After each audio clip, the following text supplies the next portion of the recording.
Hello बच्चों, आज मैं आपको कक्षा 7वीं की पाठ्य पुस्तक वसंत का पाठ 4 कठपुतली पढ़ाने जा रही हूँ, जिसमें कठपुतलियाँ अपनी स्वतंत्रता की भावना को जागृत करती हैं और स्वतंत्रता के महत्व को उजागर भी करती हैं। तो आइए पढ़ते हैं।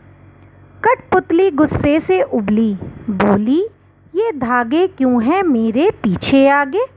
इन्हें तोड़ दो, मुझे मेरे पाँव पर छोड़ दो। बच्चों, इस काव्यांश में एक कठपुतली अपनी हालत को देखकर गुस्से में उबल पड़ी। वह गुस्से में आकर बोल पड़ी, मेरे आगे पीछे धागे क्यों बांध रखे हैं? अर्थात तुम लोगों ने मुझे धागों में बांधकर गुलाम बना रखा है। मुझे आज़ादी चाहिए। अतः इन धागनों अथवा बंधनों को तोड़कर मुझे आज़ाद कर दिया जाए। मुझे अपने पैरों पर खड़ा होने दिया जाए। मैं अपने पैरों से ही चलना चाहती हूँ। धागों के सहारे मैं नहीं चलना चाहती। अर्थात वह अपने आप को इन धागों से मुक्त करने की बात कहती है।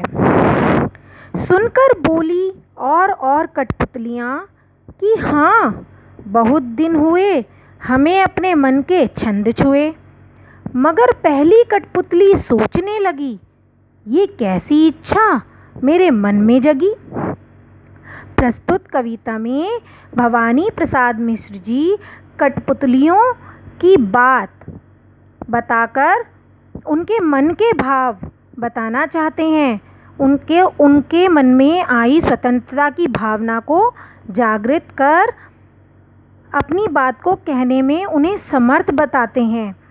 जब एक कठपुतली विरोध कर आज़ाद होने की बात कहती है तो अन्य कठपुतलियों को भी उसकी बात अच्छी लगती है।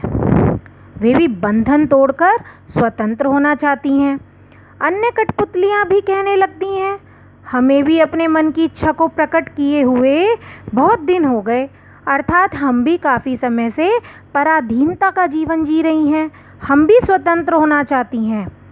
जब पहली कठपुतली पर अन्य सभी कठपुतलियों की स्वतंत्रता की जिम्मेदारी आती है तो वह सोचने लगती है कि यह मेरे मन में कैसी इच्छा जाग गई। अतः वह सोच समझकर कदम उठाना ज़रूरी समझती है।